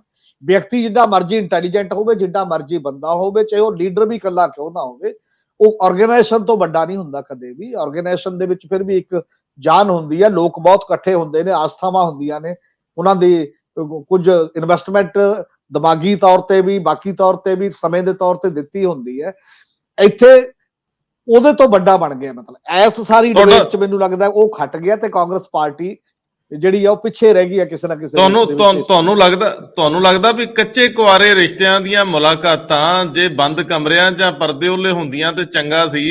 ਇਹ ਜੇ ਕਰ ਵੀ ਕੁਝ ਰਹੇ ਸੀ ਤੇ ਜ਼ਰੂਰੀ ਨਹੀਂ ਸੀ ਵੀ ਉਹਦੀ ਇਸ਼ਤਿਹਾਰਬਾਜ਼ੀ ਕਰਦੇ, ਉਹਦੀਆਂ ਖਬਰਾਂ ਲਵਾਉਂਦੇ, ਜਾਂ ਇਹ ਸਮੇਂ ਤੋਂ ਪਹਿਲਾਂ ਹੀ ਅਨਾਉਂਸਮੈਂਟਸ ਹੋ ਜਾਂਦੀਆਂ ਕਿ ਉਹ ਆਏ ਨੇ, ਉਹਨਾਂ ਨੇ ਪ੍ਰੈਜੈਂਟੇਸ਼ਨ ਦਿੱਤੀ, ਅਸੀਂ ਕਮੇਟੀ ਬਣਾਤੀ, ਉਹ ਫੈਸਲਾ ਕਰੂਗੀ ਇਹਨੇ ਸ਼ਾਮਲ ਕਿਵੇਂ ਹੋਣਾ, ਇਹਦੇ ਰੋਲ ਕੀ ਹੋਊਗਾ। ਇਹ ਸਾਰਾ ਕੱਚ ਘਰੜ ਲੀਡਰਸ਼ਿਪ ਦੀ, ਜਿਹਨੂੰ ਕਹਿੰਦੇ ਆ ਨਾ ਅਹਿਲ ਲੀਡਰਸ਼ਿਪ ਦੀ ਆਪਣੀ ਅਪਰੋਚ ਹੈ ਜੀ। ਬਿਲਕੁਲ ਇਹ ਉਹਦੀ ਨਿਸ਼ਾਨੀ ਹੈ। ਜਿੰਨਾ ਚਿਰ ਤੁਹਾਡਾ ਇੰਟਰਨਲ ਜੋ ਵੀ ਸਿਸਟਮ ਚੱਲਦਾ ਉਹ ਪ੍ਰੋਸੈਸ ਹੈ, ਤੁਸੀਂ ਪ੍ਰੋਸੈਸ ਨਹੀਂ ਰੋਜ਼ ਦੱਸੀ ਜਾਂਦੇ ਲੋਕਾਂ ਨੂੰ ਕਿ ਵੀ ਹੁਣ ਇੱਥੇ ਪਹੁੰਚ ਗਏ, ਅੱਜ ਇੰਨੀ ਮੀਟਿੰਗ ਹੋਈ 2 ਘੰਟੇ, ਉਹਦਾ ਰਿਜ਼ਲਟ ਲੋਕਾਂ ਨਾਲ ਸ਼ੇਅਰ ਕਰ ਦਿਓ ਜਦੋਂ ਵੀ ਜੇਕਰ ਕੋਈ ਕਰਦੇ ਹੋ। ਪਹਿਲਾਂ ਤਾਂ ਉਹ ਪ੍ਰੋਸੈਸ ਹੀ ਚੱਲਦਾ ਰਿਹਾ, ਪ੍ਰਸ਼ਾਂਤ ਕਿਸ਼ੋਰ ਆਹ ਕਰ ਰਿਹਾ, ਉੱਥੇ ਜਾ ਰਿਹਾ, ਇੱਥੇ ਜਾ ਰਿਹਾ, ਫਲਾਣੇ ਨੂੰ ਮਿਲ ਰਿਹਾ, ਆਹ ਹੋ ਗਿਆ। ਤੇ ਹੁਣ ਵੀ ਪਹਿਲ ਕਦਮੀ ਉਧਰੋਂ ਹੋਈ ਹੈ। ਕਾਂਗਰਸ ਦੇ ਸਪੋਕਸਪਰਸਨ ਨੇ ਕਿਹਾ ਕਿ ਉਹਨੇ ਮਨਾ ਕਰਤਾ, ਉਹਨੇ ਉਦੋਂ ਬਾਅਦ ਟਵੀਟ ਕੀਤਾ ਮੋੜ ਕੇ ਕਿ ਮੈਂ ਕਿਉਂ, ਮਤਲਬ ਮੇਰਾ ਕਹਿਣਾ ਕੀ ਸੀ, ਮੈਂ ਕਿਉਂ ਮਨਾ ਕੀਤਾ। ਜੇ ਹੁਣ ਉਹ ਚੱਲਾ ਵੀ ਗਿਆ ਸੀ, ਨਹੀਂ ਤੁਹਾਡੀ ਬਣੀ, ਜਦ ਕੋਈ ਕਦੇ ਪੁੱਛਦਾ, ਕਦੇ ਕੋਈ ਗੱਲ ਹੁੰਦੀ, ਫਿਰ ਤਾਂ ਕਈ ਵਾਰ ਕੋਈ ਰਿਐਕਟ ਕਰਦਾ ਹੈ, ਤੁਸੀਂ ਬਿਨਾਂ ਪੁੱਛੇ ਹੀ ਉਹ ਚੀਜ਼ ਲੋਕਾਂ ਨੂੰ ਦੱਸ ਰਹੇ ਹੋ, ਮਤਲਬ ਉਹਦੀ ਇੰਪੋਰਟੈਂਸ ਉਸ ਲੈਵਲ ਤੇ ਕਰ ਰਹੇ ਹੋ। ਇਹਦੇ ਚੋਂ ਨਜ਼ਰ ਆਉਂਦਾ ਕਿ ਜਿਹੜੀ ਪਾਰਟੀ ਦੇ ਅੰਦਰ ਇੱਕ ਮੈਚਿਓਰਿਟੀ ਹੈ, ਦੂਰ ਅੰਦੇਸ਼ ਨਹੀਂ ਪਰ ਇੱਕ ਤੁਹਾਨੂੰ ਸਿਸਟਮ ਤੁਹਾਨੂੰ ਹੁੰਦਾ। ਤੁਹਾਨੂੰ ਨਹੀਂ ਲੱਗਦਾ ਕਿ ਇਹਨਾਂ ਨੂੰ ਇਹ ਡਰ ਚੋਂ ਇਹਨਾਂ ਨੇ ਸਟੇਟਮੈਂਟ ਜਾਂ ਟਵੀਟ ਕੀਤਾ ਹੈ ਕਿ ਇਹ ਨਾ ਹੋਵੇ ਸਾਡੇ ਤੋਂ ਪਹਿਲਾਂ ਉਹ ਕਹਿ ਦੇ ਕਿ ਮੈਂ ਇਹਨਾਂ ਨੂੰ ਛੱਡਿਆ ਹੈ? ਇਹਨਾਂ ਨੇ ਥੋੜਾ ਇੱਜ਼ਤ ਬਚਾਉਣ ਲਈ ਇਹ ਕੀਤਾ? ਮੈਨੂੰ ਲੱਗਦਾ ਕਿ ਗੱਲ ਤਾਂ ਪ੍ਰਸ਼ਾਂਤ ਕਿਸ਼ੋਰ ਕੋਲ ਗਵਾਉਣ ਲਈ ਕੀ ਹੈ, ਪੋਲੀਟੀਕਲ ਕੈਪੀਟਲ ਕਿਹਦੇ ਕੋਲ ਹੈ? ਪੋਲੀਟੀਕਲ ਕੈਪੀਟਲ ਇੱਕ ਵੱਡੀ ਪਾਰਟੀ ਕੋਲ ਹੈ ਜਿਹੜੀ ਦਾਅਵੇਦਾਰ ਹੈ। ਇਹ ਤਾਂ ਖਰਬੂਜਾ ਛੁਰੀ ਤੇ ਡਿੱਗ ਗਿਆ ਜਾਂ ਛੁਰੀ ਖਰਬੂਜੇ ਤੇ ਡਿੱਗੀ, ਗੱਲ ਤਾਂ ਇੱਕੋ ਹੀ ਆ। ਥੋੜਾ ਜਿਹਾ ਅਜੇ ਬਚਾ ਇਸ ਤੋਂ ਬਾਅਦ ਹੋ ਸਕਦਾ ਸੀ ਕਿ ਜੇ ਪਾਰਟੀ ਆਪਣੇ ਢੰਗ ਨਾਲ ਉਹਦਾ ਫੈਸਲਾ ਕਰਦੀ, ਉਹਨੂੰ ਵੀ ਕਹਿ ਸਕਦੀ ਸੀ ਪਾਰਟੀ ਕਿ ਭਾਈ ਆਪਣਾ ਇੱਕ ਇੰਟਰਨਲ ਗੱਲ ਹੈ, ਆਪਾਂ ਸੋਚਦੇ ਹਾਂ ਕਿਸੇ ਤਰੀਕੇ ਨਾਲ ਇਹਨੂੰ ਬਾਹਰ ਜੇ ਜਾਊਗੀ ਤੇ ਜਾਵਾਂਗੇ। ਮੈਨੂੰ ਲੱਗਦਾ ਉਹ ਵੀ ਬਿਜ਼ਨਸਮੈਨ ਆਦਮੀ ਹੈ, ਸੌਦੇ ਕਰਕੇ ਅੱਗੇ ਜਾਂਦਾ, ਬਥੇਰਾ ਪੈਸਾ ਲੈ ਕੇ ਪਾਰਟੀਆਂ ਤੋਂ ਅੱਗੇ ਚਲਾਉਣ ਦੀ ਗੱਲ ਹੁੰਦੀ ਹੈ, ਵੈਸੇ ਤਾਂ ਨਹੀਂ ਹੈ। ਕੱਲ ਨੂੰ ਵੀ ਲੋੜ ਪੈਂਦੀ ਹੈ ਪਾਰਟੀਆਂ ਤੱਕ, ਬਾਕੀਆਂ ਤੱਕ ਇੱਕ ਦੂਜੇ ਨਾਲ ਜਿਵੇਂ ਵੀ ਮਰਜ਼ੀ ਹੈ। ਔਰ ਜੇ ਪ੍ਰਸ਼ਾਂਤ ਕਿਸ਼ੋਰ ਇੰਨਾ ਲਾਇਕ ਹੈ ਤਾਂ ਉਹ ਨੈਸ਼ਨਲ ਲੈਵਲ ਦੀ ਆਪਣੀ ਪਾਰਟੀ ਬਣਾਵੇ, ਲੋਕਾਂ ਨੂੰ ਕਹਿੰਦਾ ਕਿ ਆਓ ਮੇਰੇ ਨਾਲ, ਆਪਾਂ ਦੇਸ਼ ਬਦਲਦੇ ਆ, ਮੇਰੇ ਕੋਲ ਆ ਏਜੰਡਾ ਤੇ ਮੇਰੇ ਕੋਲ ਚੋਣ ਜਿੱਤਣ ਦੀ ਸਕਿੱਲ ਹੈ, ਆਪਾਂ ਜਿੱਤ ਲਾਂਗੇ। ਕੱਲਾ ਉਨਾ ਵੀ ਨਹੀਂ ਹੁੰਦਾ, ਉਹ ਚੀਜ਼ ਨਾਲ ਜੋੜ ਕੇ ਬੁਨਿਆਦੀ ਚੀਜ਼ ਪਾਰਟੀ ਤੇ ਪੋਲਿਟਿਕਸ ਹੁੰਦੀ ਹੈ, ਬਾਕੀ ਦੀਆਂ ਮੈਨੇਜਮੈਂਟਾਂ ਉਹਦੇ ਲਈ ਸੈਕੰਡਰੀ ਰੋਲ ਪਲੇ ਕਰਦੀਆਂ ਨੇ, ਸਹਾਇਕ ਰੋਲ ਪਲੇ ਕਰਦੀਆਂ ਨੇ। ਸਾਡੇ ਅਸਲ 'ਚ ਦਿੱਕਤ ਇਹ ਹੋ ਗਈ ਹੈ, ਅਸੀਂ ਜਿਹੜੀ ਬੁਨਿਆਦੀ ਚੀਜ਼ ਹੈ ਉਹ ਸਾਈਡਲਾਈਨ ਹੋ ਗਈ ਹੈ, ਉਹ ਡਿਸਕਸ਼ਨ 'ਚ ਵੀ ਨਹੀਂ ਹੁੰਦੀ।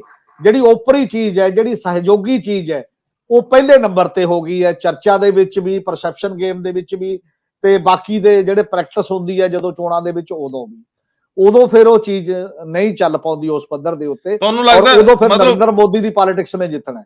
ਬਿਲਕੁਲ, ਮਤਲਬ ਬੰਦੇ ਨਾਲੋਂ ਟੂਲ ਨੂੰ ਜਦੋਂ ਅਹਿਮੀਅਤ ਦਿਓਗੇ, ਸੰਦ ਅੱਗੇ ਰੱਖੋਗੇ, ਬੰਦਾ ਵਿੱਚੋਂ ਮਾਈਨਸ ਕਰ ਦਿਓਗੇ, ਤਾਂ ਕੁਦਰਤੀ ਤੌਰ ਤੇ ਟੂਲ ਨੇ ਤਾਂ ਬੰਦੇ ਅਨੁਸਾਰ ਹੀ ਚੱਲਣਾ ਹੁੰਦਾ ਹੈ। ਲੇਕਿਨ ਜਿਹੜੀ ਇਹ ਸਾਰੀ ਕਵਾਇਦ ਆ, ਇਹਦੇ ਇੱਕ ਸਮਾਨਾਂਤਰ ਇਹਦੇ ਨਾਲ ਚੱਲਦੀ ਰਹੀ ਹੈ ਕਵਾਇਦ ਪੰਜਾਬ ਦੀ ਕੱਚ ਘਰੜ ਜਿਹੜੀ ਪੋਲਿਟਿਕਸ ਹੈ ਕਾਂਗਰਸ ਦੀ। ਔਰ ਇਹੋ ਜੀ ਉਹਨਾਂ ਨੇ ਹੁਣ ਮੈਨੂੰ ਲੱਗਦਾ ਹਿਮਾਚਲ 'ਚ ਵੀ ਕਰਤੀ ਹੈ, ਜਿੱਥੇ ਵੀਰਭੱਦਰ ਸਿੰਘ ਦੇ ਘਰ ਵਾਲੀ ਨੂੰ ਲਾਤਾ ਗਿਆ ਪ੍ਰਧਾਨ, ਔਰ ਉਹਦੇ ਨਾਲ 4 ਸ਼ਾਇਦ ਵਰਕਿੰਗ ਪ੍ਰੈਜ਼ੀਡੈਂਟ ਲਾਤੇ ਆ ਪੰਜਾਬ ਵਾਂਗੀ। ਪੰਜਾਬ ਦੇ ਵਿੱਚ ਠੀਕ ਠਾਕ ਕਾਂਗਰਸ ਚੱਲਦੀ ਸੀ, ਇਹਨਾਂ ਨੇ ਜੋ ਨਵੇਂ ਐਕਸਪੈਰੀਮੈਂਟ ਕਰਕੇ ਉਹਦਾ ਸੱਤਿਆਨਾਸ਼ ਕਰਾ ਲਿਆ। ਜਿਹੜੇ ਇਹਨਾਂ ਦੇ ਹਰੀਸ਼ ਰਾਵਤ ਤੇ ਹਰੀਸ਼ ਚੌਧਰੀ, ਜਿਸ ਤਰੀਕੇ ਨਾਲ ਉਹਨਾਂ ਨੇ ਪੰਜਾਬ ਨੂੰ ਚਲਾਇਆ, ਔਰ ਇਹ ਲਗਭਗ ਗੈਰ ਪ੍ਰਸੰਗਕ ਹੀ ਹੋ ਗਏ। ਤੇ ਹੁਣ ਇਹਨਾਂ ਦੇ ਪੈਰਲਲ ਨਵਜੋਤ ਸਿੰਘ ਸਿੱਧੂ ਦੀ ਸਰਗਰਮੀ ਵੀ ਆ, ਨਵਾਂ ਇਹਨਾਂ ਸ਼ਰੀਕ ਖੜਾ ਕਰ ਲਿਆ ਸੁਨੀਲ ਜਾਖੜ, ਤੇ ਉਧਰਲੇ ਬੰਨੇ ਪ੍ਰਸ਼ਾਂਤ ਕਿਸ਼ੋਰ ਸਿਰੇ ਨਹੀਂ ਚੜ ਸਕੇ। ਇਹਨੂੰ ਪੰਜਾਬ ਨੂੰ ਵੀ ਇਹਦੇ 'ਚ ਤੁਸੀਂ ਡਿਸਕਸ ਕਰਨਾ ਚਾਹੋਗੇ? ਵੈਸੇ ਤੁਹਾਨੂੰ ਲੱਗਦਾ ਕਿ ਕੋਈ ਲੋੜ ਹੈਗੀ ਅੱਜ ਦੇ ਦਿਨ 'ਚ ਕਾਂਗਰਸ ਪੰਜਾਬ 'ਚ ਕਿਤੇ ਬਚਦੀ ਅਗਲੇ ਸਮੇਂ 'ਚ? ਅਸਲ 'ਚ ਪੰਜਾਬ ਦੇ ਵਿੱਚ ਵੀ ਜਦੋਂ ਉੱਪਰ ਇੱਕ ਰੌਲਾ ਪੈ ਰਿਹਾ ਤਾਂ ਹੇਠਾਂ ਵੀ ਪਊਗਾ ਹੀ ਪਊਗਾ, ਕਿਉਂਕਿ ਪੰਜਾਬ 'ਚ ਤੁਸੀਂ ਇੱਕ ਪ੍ਰਧਾਨ ਲਾਤਾ ਰਾਜਾ ਵੜਿੰਗ, ਇੱਕ ਐਕਟਿੰਗ ਪ੍ਰਧਾਨ ਲਾਤਾ, ਉਹਦੇ ਨਾਲ ਇੱਕ ਲੀਡਰ ਆਫ ਆਪੋਜੀਸ਼ਨ ਪ੍ਰਤਾਪ ਬਾਜਵੇ ਨੂੰ ਲਾਤਾ, ਤੇ ਦੂਜੀ ਧਿਰ ਸੁਣਦੀ ਉਹਨੂੰ, ਉਹ ਆਪਣੇ ਢੰਗ ਨਾਲ ਚੱਲਦੀ ਹੈ ਕਿਸੇ ਨਾ ਕਿਸੇ ਰੂਪ ਦੇ ਵਿੱਚ। ਉਹ ਜਿਹੜਾ so called high command culture ਹੈ, ਉਹਦੇ ਵੱਲੋਂ ਕੋਈ ਬਿਆਨ ਵੀ ਨਹੀਂ ਆਉਂਦਾ ਵੀ ਕਰਨਾ ਕਿਵੇਂ ਹੈ, ਇੱਕ ਡਿਸਪਲਿਨ 'ਚ ਰਹਿ ਕੇ ਚੱਲੋ, ਕੋਈ ਮੀਟਿੰਗ ਕਰਕੇ ਚੱਲੋ, ਇੱਕ ਸਾਂਝਾ ਫੈਸਲਾ ਨਜ਼ਰ ਆਏ ਕਿਸੇ ਨਾ ਕਿਸੇ ਰੂਪ ਦੇ ਵਿੱਚ। ਉਸ ਪਾਸੇ ਵੱਲ ਨੂੰ ਵੀ ਤੁਸੀਂ ਤੁਰ ਨਹੀਂ ਰਹੇ। ਔਰ ਇਹ ਤਾਂ ਪਹਿਲਾਂ ਮੈਨੂੰ ਇਹ ਲੱਗਦਾ ਕਿ ਅਜੇ ਇਹ ਜਿਹੜੇ ਐਕਸ਼ਨ ਨੇ ਨਵਜੋਤ ਸਿੱਧੂ ਨੇ ਆਪਣੀ ਅਗਵਾਈ 'ਚ ਸਟਾਰਟ ਕਰ ਲਏ ਨੇ ਕਿ ਮੈਂ ਕੋਈ ਅਜੇ ਐਕਟਿਵ ਆ। ਨਹੀਂ ਤਾਂ ਪਾਰਟੀਆਂ ਦਾ ਮਿਜਾਜ ਇਹ ਹੋ ਗਿਆ ਵੀ ਅਜੇ 2 ਸਾਲ ਦੇਖੋ, ਅਜੇ એનર્ਜੀ ਨਾ ਗਵਾਓ, ਜਦ ਚੋਣਾਂ ਆਉਣਗੀਆਂ ਫਿਰ ਦੇਖਾਂਗੇ, 24 ਤੋਂ 6 ਮਹੀਨੇ ਪਹਿਲਾਂ ਦੇਖ ਲਾਂਗੇ, ਅਜੇ ਚਰਚਾ 'ਚ ਨਾ ਆਓ। ਔਰ ਜਿਹੜਾ ਇੱਕ ਸਿਸਟਮ ਨਜ਼ਰ ਆਉਂਦਾ ਵੀ ਨਵਜੋਤ ਸਿੱਧੂ ਦੀ ਪ੍ਰਸ਼ਾਂਤ ਕਿਸ਼ੋਰ ਨਾਲ ਵੀ ਗੱਲ ਹੋਈ, 올ਡ ਫਰੈਂਡ ਬਣ ਗਿਆ। ਮੈਨੂੰ ਨਹੀਂ ਸਮਝ ਆਈ ਕਿ 올ਡ ਫਰੈਂਡ ਕਿਵੇਂ ਬਣ ਜਾਂਦੇ ਨੇ। ਕਦੋਂ ਦੇ ਤੁਸੀਂ ਪੜ੍ਹਦੇ ਸੀ, ਹਾਕੀ ਕ੍ਰਿਕਟ ਖੇਡਦੇ ਸੀ ਇਕੱਠੇ ਜਾਂ ਕੀ ਕਰਦੇ ਸੀ? ਤੇ ਜਦੋਂ ਅਮਰਿੰਦਰ ਸਿੰਘ ਵੇਲੇ ਇੱਥੇ ਆਏ 17 'ਚ, ਉਦੋਂ ਮੁਲਾਕਾਤ ਮਾੜੀ ਮੋਟੀ ਇਹਨਾਂ ਦੀ ਸਾਹਮਣੇ ਆਈ ਆ। ਉਦੋਂ ਪਹਿਲਾਂ ਤਾਂ ਕਦੇ ਮੈਂ ਨਾ ਕਦੇ ਖਬਰ ਪੜ੍ਹੀ ਕਿ 올ਡ ਫਰੈਂਡਸ਼ਿਪ ਜਿਹੜੀ ਕਿਸ ਲੈਵਲ ਦੀ ਕੀ ਹੁੰਦੀ ਹੈ। ਪਰ ਫਿਰ ਵੀ ਜਿਹੜੀਆਂ ਤੁਸੀਂ ਇੱਕ ਲੈਵਲ ਦੀ ਗੱਲ ਕਰਦੇ ਹੋ ਤਾਂ ਇਹ ਮੈਸੇਜ ਦਿੰਦੇ ਹੋ ਕਿ ਅਸੀਂ ਉਹਦੇ ਨੇੜੇ ਆ। ਸੈਂਟਰਲ ਪੁਆਇੰਟ ਕੀ ਬਣਿਆ? ਇੱਕ ਬੰਦਾ ਸੈਂਟਰਲ ਪੁਆਇੰਟ ਬਣਿਆ ਕਿ ਪੰਜਾਬ ਵੀ ਉਹਦੇ ਮੁਤਾਬਕ ਚੱਲੇਗਾ, ਬਾਕੀ ਚੀਜ਼ਾਂ ਵੀ ਉਹਦੇ ਮੁਤਾਬਕ ਚੱਲਣਗੀਆਂ। ਜਿਵੇਂ ਤੁਸੀਂ ਠੀਕ ਕਿਹਾ ਕਿ ਇੱਕ ਅਸੀਂ ਤਜਰਬੇ ਕੀ ਕਰਦੇ ਆ, ਸੋਸ਼ਲ ਇੰਜੀਨੀਅਰਿੰਗ ਦੇ। ਇੱਥੇ 4 ਵਰਕਿੰਗ ਪ੍ਰਧਾਨ ਲਾਤੇ, ਕਿਸੇ ਨੂੰ ਪੁੱਛਿਆ ਉਹ ਵਰਕਿੰਗ ਪ੍ਰਧਾਨਾਂ ਨੂੰ? ਮੁੜ ਕੇ ਪ੍ਰਧਾਨ ਨੂੰ ਹੀ ਨਹੀਂ ਕਿਸੇ ਨੇ ਪੁੱਛਿਆ ਮੁੜ ਕੇ। ਜੋ ਸਿੱਧੂ ਆਪਦੀ ਗੱਲ ਕਰਦਾ ਰਿਹਾ ਏਜੰਡੇ ਦੇ, ਜਾਂ ਤਾਂ ਪਾਰਟੀ ਕਹਿੰਦੀ ਕਿ ਇਹ ਏਜੰਡਾ ਤੇਰਾ ਗਲਤ ਹੈ, ਸਾਡੇ ਛੂਟ ਨਹੀਂ ਕਰਦਾ, ਇਹਨੂੰ ਬੰਦ ਕਰ, ਉਹਨੂੰ ਵੀ ਇਜਾਜ਼ਤ ਦਿੱਤੀ ਆਪਦਾ ਕਰਦਾ ਰਿਹਾ ਤੇ ਉਹਨੂੰ ਮੰਨਿਆ ਵੀ ਨਹੀਂ।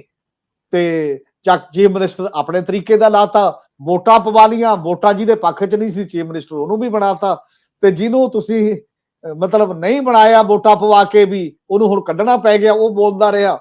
ਇਹ ਸਾਰੇ ਗੈਰ ਗੰਭੀਰ ਲੀਡਰਸ਼ਿਪ ਦੇ ਫੈਸਲੇ ਨੇ ਤੇ ਉਸ ਲੈਵਲ ਦਾ ਹੀ ਚੀਜ਼ਾਂ ਚੱਲ ਰਹੀਆਂ ਨੇ। ਮੇਰੇ ਖਿਆਲ ਹੈ ਉਹ ਬਣੇਗੀ ਨਹੀਂ, ਤੁਸੀਂ ਰੀਫਰੈਸ਼ ਕਰਨਾ ਹੀ ਨਹੀਂ ਚਾਹੁੰਦੇ ਹਾਂ ਜਿਹੜੀ ਬਿਲਕੁਲ। ਪਾਰਟੀ ਨੂੰ ਉਸ ਲੈਵਲ ਤੇ। ਜੇ ਉਹ ਕਰਨਾ ਚਾਹੁੰਦੇ ਹੋਵੋ ਤਾਂ ਸ਼ਾਇਦ ਅੱਜ ਨਹੀਂ ਤਾਂ ਕੱਲ ਪਾਰਟੀ 'ਚ ਕੁਛ ਜੰਗ ਬਲੱਡ, ਨਵਾਂ ਬਲੱਡ, ਨਵੀਂ ਕੋਈ ਅਪਰੋਚ, ਨਵਾਂ ਕੋਈ ਸਿਸਟਮ ਆਏ। ਤੇ ਜਿਹੜਾ ਕੁੰਡਲੀ ਮਾਰ ਕੇ ਬੈਠੀ ਲੀਡਰਸ਼ਿਪ ਹੈ ਮੇਰੇ ਖਿਆਲ ਹੈ ਉਹ ਨਹੀਂ ਚਾਹੁੰਦੀ। ਨਹਿਰੂ ਪਰਿਵਾਰ ਵੀ ਐਕਚੁਅਲੀ ਕਈ ਲੋਕਾਂ ਨੇ ਤੇ ਲਿਖਿਆ ਵੀ ਹੈ, ਕੀਤਾ ਵੀ ਹੈ। ਰਾਮਾਚੰਦਰ ਗੁਹਾ ਮੰਨੇ ਪਰਮੰਨੇ ਪ੍ਰੈਜੈਂਟ ਇਤਿਹਾਸਕਾਰ ਨੇ, ਉਹਨਾਂ ਨੇ ਲਗਾਤਾਰ ਲਿਖਿਆ। ਉਹ ਕਹਿੰਦੇ ਵੀ ਸਭ ਤੋਂ ਬੜਾ ਕਲੇਸ਼ ਇਹ ਹੈ ਇਸ ਪਾਰਟੀ ਦੇ ਵਿੱਚ, ਜਿਹੜੇ ਕਿ ਨਰਿੰਦਰ ਮੋਦੀ ਦੀ ਗਵਰਨਮੈਂਟ ਤੇ ਇੱਕੋ ਇੱਕ ਲਿਖਣ ਵਾਲਾ ਹਿਸਟੋਰੀਅਨ ਹੈ ਵੱਡਾ, ਸ਼ਾਇਦ ਜਿਹੜਾ ਲਗਾਤਾਰ ਲਿਖ ਰਿਹਾ ਹੈ ਕਾਲਮ ਦੇ ਵਿੱਚ।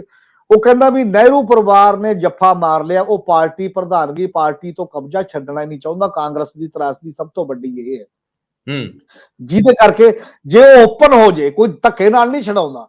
ਤੁਸੀਂ ਵੋਟਾਂ ਪਵਾ ਲਓ ਹੇਠੋਂ ਉੱਪਰ ਤੱਕ, ਲੋਕ ਫਿਰ ਵੀ ਤੁਹਾਨੂੰ ਚੁਣਦੇ ਨੇ ਤੁਹਾਡੀ ਪਾਰਟੀ ਦੇ, ਰਹਿ ਜਾਓ ਕੁਛ ਤਾਂ ਕਰੋ। ਨੋਮੀਨੇਸ਼ਨ ਨਹੀਂ ਹੈ ਕਿ ਇਹਨੂੰ ਨਾ ਛੇੜੋ, ਹੇਠਾਂ ਵੋਟਾਂ ਪਵਾ ਲਓ। ਇਹ ਦੋ ਤਰੀਕੇ ਨਹੀਂ ਚੱਲਣਗੇ। ਤਾਂ ਕੁਝ ਨਜ਼ਰ ਤਾਂ ਆਵੇ ਨਾ, ਕੁਝ ਕਵਾਇਦ ਹੁੰਦੀ। ਜੇ ਤੁਸੀਂ ਆਪ ਵੀ ਤੁਹਾਡੇ ਹੀ ਵਰਕਰ ਨੇ, ਤੁਹਾਡੇ ਹੀ ਲੀਡਰ ਨੇ, ਤੁਹਾਨੂੰ ਹੀ ਚੁਣਨਗੇ, ਪਰ ਅੱਖਾਂ ਤੇ ਭੰਜਾ ਲਓ ਕਿ ਤੁਸੀਂ ਕਿਸੇ ਡੈਮੋਕ੍ਰੈਟਿਕ ਪ੍ਰੋਸੈਸ ਦਾ ਹਿੱਸਾ ਤਾਂ ਹੈਗੇ ਹੋ। ਲੇਕਿਨ ਮੈਂ ਆਖਰੀ ਜਿਹੜਾ ਇੱਕ ਵਿਸ਼ਾ ਲੈਣਾ ਚਾਹੂੰਗਾ, ਤੁਹਾਡਾ ਮਨ ਭਾਉਂਦਾ ਵਿਸ਼ਾ ਹੈ, ਲੋਕ ਤੁਹਾਨੂੰ ਜਿਹਦੇ ਨਾਲ ਜਾਣਦੇ ਆ, ਪੰਚਾਇਤੀ ਰਾਜ, ਪੰਚਾਇਤੀ ਸਿਸਟਮ, ਉਹ ਸਾਰੀਆਂ ਚੀਜ਼ਾਂ।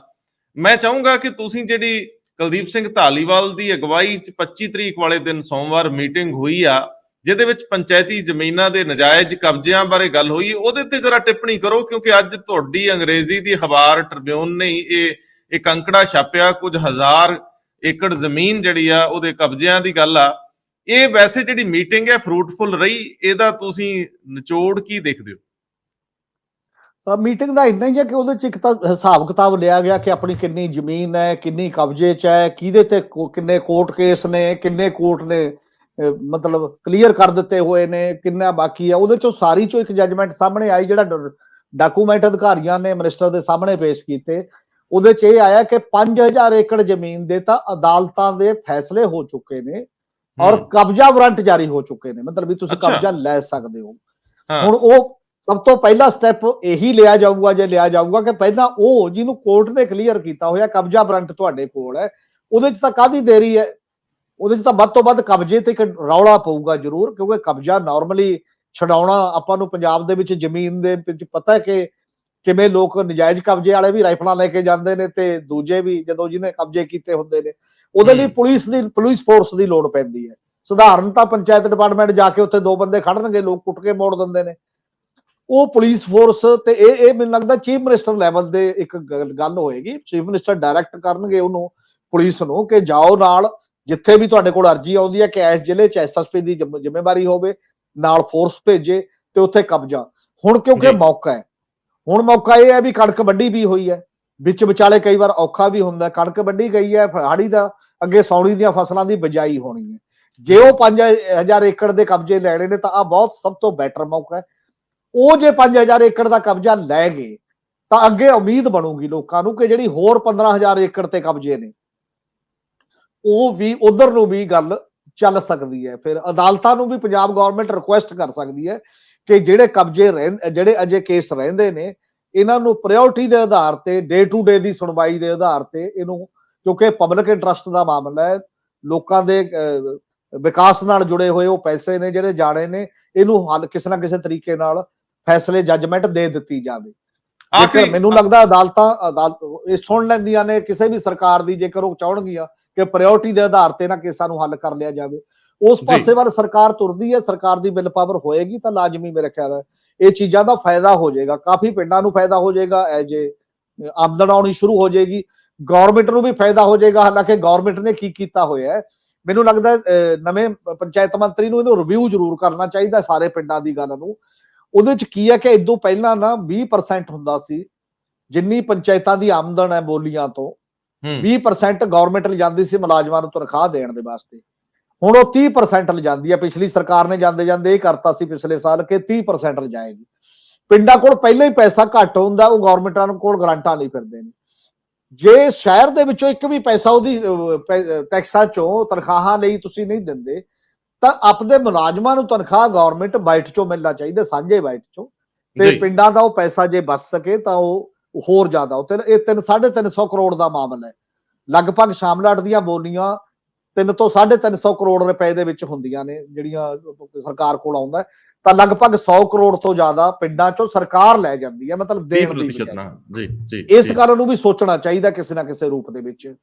ਮੈਨੂੰ ਇੱਕ ਆਖਰੀ ਟਿੱਪਣੀ ਦਿਓ ਕਿ ਜਿਹੜੇ ਚੰਡੀਗੜ੍ਹ ਦੇ ਨਾਲ ਲੱਗਦੇ ਕਬਜ਼ੇ ਨੇ, ਜਿਹਦੇ ਉੱਤੇ ਜਸਟਿਸ ਕੁਲਦੀਪ ਸਿੰਘ ਟ੍ਰਿਬਿਊਨਲ ਦੀ ਰਿਪੋਰਟ ਫਾਈਨਲ ਹੋ ਚੁੱਕੀ ਹੈ, ਜਿਹਦੇ ਉੱਤੇ ਸਾਰੋਂ ਤੇ ਚੰਦਰ ਸ਼ੇਖਰ ਸਾਬਕਾ ਡੀਜੀਪੀ ਜਸਟਿਸ ਸਾਰੋਂ ਤੇ ਸ਼ੇਖਰ ਸਾਹਿਬ ਦੀ ਰਿਪੋਰਟ ਵੀ ਸਰਕਾਰ ਨੂੰ ਸਬਮਿਟ ਹੋ ਚੁੱਕੀ ਆ, ਕਿ ਇਸ ਮੀਟਿੰਗ ਦੇ ਵਿੱਚ ਉਹ ਵੀ ਮਾਮਲੇ ਵਿਚਾਰੇ ਗਏ ਸੀਗੇ ਕਿ ਨਹੀਂ? ਇਹਦੇ ਉੱਤੇ ਗਾਂ ਕੋਈ ਪੌਣੀ ਕੱਤੀ ਗਈ ਹੈ ਕਿ ਨਹੀਂ ਅਜੇ? ਮਾਮਲੇ ਤਾਂ ਸਾਰੇ ਹੀ ਵਿਚਾਰੇ ਗਏ, ਟੋਟਲ ਜ਼ਮੀਨ ਆਈ ਕਿ ਇਹ ਵੀ ਕਿੰਨੇ ਹੈ ਕਿੰਨੇ ਨਹੀਂ ਹੈ। ਤੇ ਮੈਨੂੰ ਇਹ ਵੀ ਲੱਗਦਾ ਕਿ ਪਹਿਲਾਂ ਸ਼ਾਇਦ ਮੰਤਰੀ ਵੀ ਥੋੜੇ ਛੋਟੇ ਵਾਲੇ ਤੋਂ ਸ਼ੁਰੂ ਕਰਨਗੇ, ਜਿਵੇਂ ਕਹਿੰਦੇ ਨਾ ਪਹਿਲਾਂ ਘੱਟ ਔਖਾ ਸਵਾਲ ਹੱਲ ਕਰ ਲਓ, ਜੇ ਉਹ ਹੱਲ ਹੋਣ ਤਾਂ ਇੱਕ ਥੋੜਾ ਜਿਹਾ ਸੌਖਾ ਹੋ ਜਾਂਦਾ, ਅਗਲੇ ਲਈ ਇੱਕ ਹਿੰਮਤ ਪੈਣੀ ਸ਼ੁਰੂ ਹੋ ਜਾਂਦੀ ਆ। ਬਾਕੀ ਪਹਿਲਾਂ ਹੀ ਵੱਡੇ ਨਾਲ ਪੰਗਾ ਲਓ, ਮੈਨੂੰ ਵੀ ਇਹ ਲੱਗਦਾ ਕਿ ਜ਼ਰੂਰੀ ਨਹੀਂ ਹੁੰਦਾ ਕਿ ਪਹਿਲਾਂ ਉਹਦੇ ਨਾਲ ਪਹਿਲਾਂ 5000 ਏਕੜ ਛਡਾ ਲਓ ਜਿਹਦੇ ਚ ਕੋਰਟ ਨੇ ਫੈਸਲਾ ਕਰਤਾ, ਦੂਜੀ ਉਧਰ ਨੂੰ ਚੱਲ ਪਿਓ, ਪਰ ਚੱਲੋ ਜ਼ਰੂਰ। ਇਹ ਨਾ ਹੋਵੇ ਕਿ ਉਹ ਜਿਹੜੇ ਛੋਟੇ ਮੋਟਿਆਂ ਨੇ ਦੱਬੇ ਹੋਇਆ ਨਾਲ ਲੱਗਦਾ ਕਿਸੇ ਨੇ ਕਿੱਲਾ ਕਿਸੇ ਨੇ 2 ਕਿੱਲਾ, ਉਹ ਤਾਂ ਛਡਾ ਲਓ। ਤੇ ਜਿਹੜੇ ਵੱਡੇ ਮਾਫੀਆ ਨੇ ਦੱਬਿਆ ਹੋਇਆ ਇੱਕ ਟਾਈਪ ਦਾ, ਉਹ ਵੱਡਾ ਤਾਕਤਵਰ ਜਿਹੜਾ ਬੰਦਾ ਹੁੰਦਾ ਉਹ ਮਾਫੀਆ ਹੀ ਹੁੰਦਾ ਕਿਸੇ ਨਾ ਕਿਸੇ ਰੂਪ ਦੇ ਵਿੱਚ, ਕਿਉਂਕਿ ਉਹ ਪੁਲਿਸ ਦੀ, ਰੈਵਨਿਊ ਡਿਪਾਰਟਮੈਂਟ ਦੀ ਤੇ ਬਾਕੀ ਮਿਲੀ ਭੁਗਤਣ ਵਾਲੇ ਦੱਬੇ ਆ। ਇਹ ਜਿਹੜਾ ਮੋਹਾਲੀ ਡਿਸਟ੍ਰਿਕਟ ਦਾ ਟੋਟਲ ਪੰਚਾਇਤੀ ਰਾਜ ਸੈਟਅਪ ਦੇ ਵਿੱਚ ਕੀਤਾ ਗਿਆ ਮਤਲਬ ਖੇਡ ਹੈ, ਇਸ ਖੇਡ ਨੂੰ ਹੱਥ ਜ਼ਰੂਰ ਪਾਉਣਾ ਚਾਹੀਦਾ। ਜੇ ਇੱਕ ਖੇਡ ਨੂੰ ਹੱਥ ਪਾ ਗਈ ਗਵਰਨਮੈਂਟ ਨਾ, ਤਾਂ ਇੱਕ ਸਿੱਕਾ ਚੱਲ ਜਾਂਦਾ ਅੱਗੇ, ਜਿਵੇਂ ਅਗਲਾ ਕਹਿੰਦਾ ਕਿ ਬਾਕੀ ਫਿਰ ਅੜਦਾ ਨਹੀਂ, ਨਾ ਕੋਈ ਅਫਸਰ ਨਾ ਕੋਈ ਬਾਕੀ ਦੇ। ਨਹੀਂ, ਪਰ ਮੈਂ ਤਾਂ ਕਿਹਾ ਸੀਗਾ ਸਰਦਾਰ ਸਾਹਿਬ ਕਿ ਇਸ ਮਾਮਲੇ 'ਚ ਟ੍ਰਿਬਿਊਨਲ ਦੀ ਕੋਈ ਵੈਸੇ ਵਿਧਾਨਕ ਵੁਕਤ ਹੁੰਦੀ ਹੋਊਗੀ, ਔਰ ਮੇਰੇ ਖਿਆਲ ਇਹ ਬਣਿਆ ਵੀ ਕੋਰਟ ਦੇ ਹੁਕਮਾਂ ਤੋਂ ਬਾਅਦ ਸੀਗਾ, ਹੋਂਦ 'ਚ ਆਇਆ ਸੀ। ਉਹਦੀ ਜਿਹੜੀ ਆਪਣੀ ਵੈਲਿਊ ਆ ਔਰ ਉਹਦੇ ਵੱਲੋਂ ਕੀਤੀਆਂ ਗਈਆਂ ਨਿਸ਼ਾਨਦੇਹੀਆਂ ਤੇ ਸਿਫਾਰਿਸ਼ਾਂ, ਉਹ ਤਾਂ ਆਸਾਨ ਹੁੰਦਾ ਗਵਰਨਮੈਂਟਸ ਨੂੰ ਉਹਦੇ ਉੱਤੇ ਐਕਸ਼ਨ ਲੈਣਾ, ਜਦੋਂ ਸੁਪਰੀਮ ਕੋਰਟ ਵਰਗਾ ਇੱਕ ਏਡਾ ਵਧੀਆ ਫੈਸਲਾ ਵੀ ਆ ਗਿਆ ਹੋਵੇ। ਨਹੀਂ, ਬਿਲਕੁਲ। ਜਸਟਿਸ ਕੁਲਦੀਪ ਸਿੰਘ ਦੀ ਕਮੇਟੀ ਹਾਈ ਕੋਰਟ ਦੇ ਆਰਡਰ ਤੇ ਹੀ ਬਣੀ ਸੀ। ਹਾਈ ਕੋਰਟ ਨੇ ਉਹਨਾਂ ਨੂੰ ਰਿਕੁਐਸਟ ਕੀਤੀ ਸੀ ਕਿ ਤੁਸੀਂ ਇਹ ਦੇਖੋ ਸਾਰਾ ਮਾਮਲਾ। ਉਹ ਸਾਰੀਆਂ ਰਿਪੋਰਟਾਂ ਵੀ ਸਬਮਿਟ ਹਾਈ ਕੋਰਟ ਦੇ ਵਿੱਚ ਹੋਈਆਂ ਨੇ, ਤੇ ਇਟ ਮੀਨ ਜੋ ਰਿਕਾਰਡ ਕੋਰਟ ਦੀ ਨਜ਼ਰ ਦੇ ਵਿੱਚ ਹੈ ਟੋਟਲੀ। ਜੇ ਕੋਈ ਦਿੱਕਤ ਆ ਤਾਂ ਗਵਰਨਮੈਂਟ ਕੋਰਟ ਨੂੰ ਕਹਿ ਸਕਦੀ ਹੈ ਸਾਨੂੰ ਡਾਇਰੈਕਸ਼ਨ ਦਿਓ ਜੀ, ਅਸੀਂ ਇਹ ਛਡਾ ਸਕੀਏ, ਤੁਹਾਡੇ ਕੋਲ ਆ ਤਾਂ ਗਈਆਂ ਹੀ ਨੇ। ਜੇ ਕੋਈ ਇਹਦੇ ਚ ਟੈਕਨੀਕਲ ਹਿੱਚ ਨਾ ਹੋਵੇ, ਐਡਵੋਕੇਟ ਜਨਰਲ ਦੇ ਥਰੂ ਉਹਨਾਂ ਨੂੰ ਪੁੱਛਣਾ ਚਾਹੀਦਾ ਕਿ ਦੱਸੋ ਜੀ ਇਹ ਤੇ ਅਸੀਂ ਐਕਸ਼ਨ ਕਰਨਾ ਚਾਹੁੰਦੇ ਆ। ਹਾਈ ਕੋਰਟ ਵੀ ਲੈਂਗਾ, ਹਾਈ ਕੋਰਟ ਦੀ ਪਰਮਿਸ਼ਨ ਵੀ ਲੈ ਲੈਣ, ਦੁਬਾਰਾ ਲੈ ਲੈਣ ਜੇਕਰ ਕੋਈ ਪਹਿਲਾਂ ਕੋਈ ਪ੍ਰੋਬਲਮ ਵਾਲੀ ਗੱਲ ਲੱਗਦੀ ਹੈ। ਪਰ ਹਾਈ ਕੋਰਟ ਤਾਂ ਮੇਰੇ ਖਿਆਲ ਹੈ ਜਾਂਚ ਉਹਨੇ ਕਰਵਾਈ ਉਹ ਤਾਂ ਹੈ ਨਾ, ਉਹ ਵੀ ਜੁਡੀਸ਼ੀਅਲ ਮਾਈਂਡ ਤੋਂ ਕਰਾਈ ਹੈ, ਕਿਸੇ ਤੋਂ ਟੈਕਨੀਕਲ ਨਹੀਂ ਕਿ ਇਹ ਗੱਲਾਂ ਨਜਾਇਜ਼ ਨੇ, ਹਾਂ ਇਹਦਾ ਕੁਛ ਨਾ ਕੁਛ ਹੋਣਾ ਚਾਹੀਦਾ। ਤੇ ਉਹ ਆਸਾਨ ਕੰਮ ਹੈ ਦੂਜੇ ਦੇ ਮੁਕਾਬਲੇ ਜਿਹੜੇ ਹੇਠੋਂ ਆਉਂਦਾ। ਤੇ ਹਾਈ ਕੋਰਟ ਔਰ justice Kuldeep Singh supreme court ਦੇ ਸਾਬਕਾ ਜੱਜ ਨੇ, ਉਹਨਾਂ ਤੇ ਇਹ ਵੀ ਨਹੀਂ ਤੁਸੀਂ ਕਹਿ ਸਕਦੇ ਉਹਨਾਂ ਨੇ ਨਜਾਇਜ਼ ਪਾਇਆ ਜੀ, ਫਲਾਨਾ ਕੀਤਾ, ਜੇ ਕੀਤਾ, ਉਹ ਕੀਤਾ। ਉਹ ਇੱਕ ਜੁਡੀਸ਼ੀਅਲ ਮਾਈਂਡ ਦੇ ਰੂਪ ਦੇ ਵਿੱਚ ਆਈਆਂ ਹੋਈਆਂ ਚੀਜ਼ਾਂ ਨੇ। ਜਾਂ ਕੋਈ ਉਹਨਾਂ ਦੇ ਖਿਲਾਫ ਸੁਪਰੀਮ ਕੋਰਟ ਵਗ ਗਿਆ ਹੋਵੇ, ਜਾਂ ਉੱਥੇ ਕਿਸੇ ਨੇ ਸਟੇ ਲੈ ਲਈ ਹੋਵੇ, ਫਿਰ ਤਾਂ ਮੰਨਿਆ। ਇਹੋ ਜਿਹਾ ਵੀ ਕੁਝ ਨਹੀਂ ਹੈ, ਤਾਂ ਉਹਨੂੰ ਛੁਡਾਉਣ ਦੇ ਵਿੱਚ ਮੈਨੂੰ ਲੱਗਦਾ ਉਪਰਾਲਾ ਕਰਨ ਦੀ ਲੋੜ ਹੈ। ਔਰ ਤਾਂ ਹੀ ਤਾਂ ਗਵਰਨਮੈਂਟ ਦੀ ਅਸਲ ਚ ਪਾਵਰ ਤਾਂ ਦਿਖਦੀ ਹੈ ਨਾ ਜੇ ਵੱਡੇ ਨੂੰ ਹੱਥ ਪਾਉਂਦੇ ਹੋ। ਅੱਜ ਜਿਵੇਂ ਨਸ਼ਿਆਂ ਦੇ ਵਿੱਚ ਸੀ, ਬਹੁਤ ਬੰਦੇ, ਕਿਸੇ ਨੇ 36000 ਪਰਚੇ ਦਰਜ ਕਰਤੇ, ਉਦੋਂ ਪਹਿਲਾਂ ਵਾਲਿਆਂ ਨੇ 24000 ਦਰਜ ਕਰਤੇ ਸੀ, ਪਰ ਵੱਡੇ ਮਗਰਮੱਛ ਤਾਂ ਬਾਹਰ ਹੀ ਸੀਗੇ ਨਾ, ਜਿਹਦੇ ਕਰਕੇ ਲੋਕਾਂ ਨੂੰ ਇਹ ਲੱਗਿਆ ਵੀ ਉਹ ਖਾਣ ਵਾਲੇ ਫੜੀ ਜਾਂਦੇ ਹੋ ਵਿਚਾਰੇ, ਜਿਹੜੇ ਮਾੜੇ ਮੋਟੇ ਪੌੜੀ ਵਾਲੇ ਨੇ। ਤੇ ਹੱਥ ਤਾਂ ਉਧਰ ਪਾਓ, ਯਕੀਨ ਤਾਂ ਵੱਜਦਾ ਲੋਕਾਂ ਨੂੰ ਕਿ ਪਾਵਰਫੁਲ ਬੰਦਿਆਂ ਤੱਕ ਇੱਕ ਪਹੁੰਚ ਗਵਰਨਮੈਂਟ ਇਸ ਲੈਵਲ ਦੀ ਰੱਖੇ। ਬਿਲਕੁਲ ਠੀਕ ਹੈ। ਗਵਰਨਮੈਂਟ ਜੇ ਆਪਣੇ ਆਪ ਨੂੰ ਦਿਖਾਉਣਾ ਚਾਹੁੰਦੀ ਆ ਤਾਂ ਉਹਨੂੰ ਜਿਹੜੇ ਬਹੁਤ ਸੌਖਿਆਂ ਕੰਮ ਹੋ ਸਕਦੇ, ਬਿਨਾਂ ਪੈਸਾ ਲੱਗਿਆ, ਹਿੰਗ ਲੱਗੇ ਨਾ ਫਟਕੜੀ ਵਾਲੀ ਗੱਲ, ਉੱਥੋਂ ਸ਼ੁਰੂਆਤ ਕਰਨੀ ਚਾਹੀਦੀ ਆ। ਔਰ ਜੇ ਕੋਈ ਪੱਕੀ ਪਕਾਈ ਖੀਰ ਮਿਲ ਰਹੀ ਹੋਵੇ ਤਾਂ ਖਾ ਲੈਣੀ ਚਾਹੀਦੀ ਆ। ਪਤਾ ਇਹ ਵੀ ਲੱਗ ਜੇ ਕਿ ਬਦਲਾਅ ਵਾਲੇ ਆਉਂਦਿਆਂ ਬਦਲਾਅ ਲਈ ਅੱਗੇ ਵਧਿਆ। ਅਜੇ ਤੱਕ ਹਿਸਾਬ ਕਿਤਾਬ ਵੀ ਲੱਗਦੇ ਦਿਸਦੇ ਆ ਕਿ ਕਿਵੇਂ ਤੁਰਨਾ ਹੈ ਤੇ ਕਿੱਧਰ ਨੂੰ ਤੁਰਨਾ ਹੈ। ਬਹੁਤ ਮਿਹਰਬਾਨੀ, ਬਹੁਤ ਧੰਨਵਾਦ ਜੀ, ਸ਼ੁਕਰੀਆ ਜੀ।